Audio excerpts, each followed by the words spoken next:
Hey, church family, thank you again for joining us for today's Daily Connection video.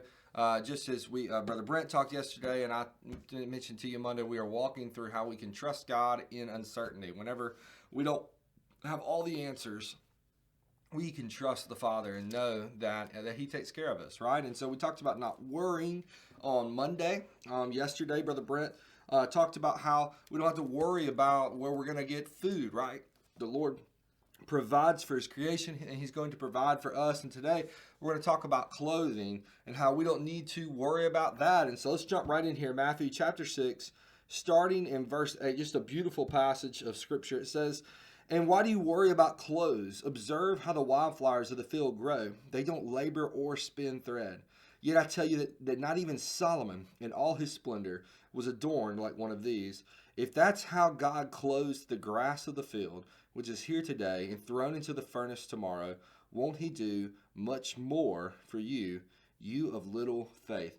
So Jesus brings up this analogy of the flower and says, man, look at the flowers in these fields. Look how God clothed them. And then he compares them to Solomon. And Solomon is known for his wisdom. He's known for his wealth. He's known for his palace, his goods, right? And absolutely, probably the most beautiful clothing that people could wear during that time period. Solomon had it all. And if anyone could rival the most beautiful clothing in the world, it would be Solomon. Yet, even Solomon's clothes are not as beautiful as the clothing that God puts on the flower. The flower is absolutely gorgeous. Nothing can be greater than the way that God clothes all of his creation. And so Jesus is saying, look, if God can clothe the flower in this way, will he not clothe you? Doesn't he love you? And doesn't he love me? Doesn't he love us more than he loves the flower? Absolutely, he does. And so Jesus calls his listeners to trust the Lord, trust that he is going to provide. And look, it may not be the nicest of clothes, right? It may not be name brand, and people who have suffered through the years can attest to that. But God provides us with what we need. And I know what you're thinking. You're thinking, well, Aaron, there are people who lost their lives, who were Christians, who trusted God, and they lost their lives because of hunger or exposure or fill in the blank. And was God not providing for them? Didn't God not provide them what they needed? And I would tell you, just like I mentioned on Monday, where is your focus? Where is our focus? Is it on this life here on this earth? Or is it beyond this life? Is it looking into eternity?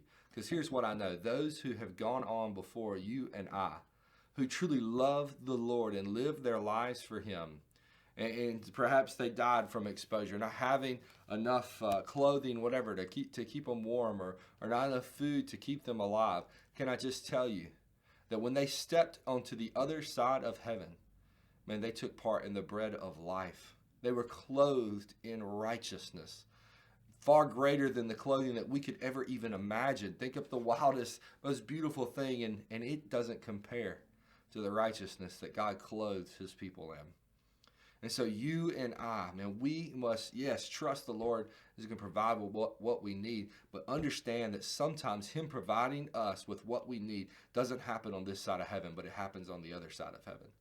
And we got to trust that his decisions and his way, his sovereignty is true, and it's good, and it's right. And we submit to that. We submit to him and focus our eyes on him. So our author gives us a couple of questions. It says, how much thought do you devote to what you will wear? Some of you probably give very little thought to it. I could probably tell you who you are. Some people probably spend 30 minutes to an hour trying to figure out what you're going to wear. How much time do you give to figuring out what you will wear? And the second question, a really important question. Why is it important that we are clothed with Jesus' righteousness? Why is that important? And let's go a step further. Why is it not just important, but what appreciation do you feel if you're a believer because of the righteousness that you've been clothed in?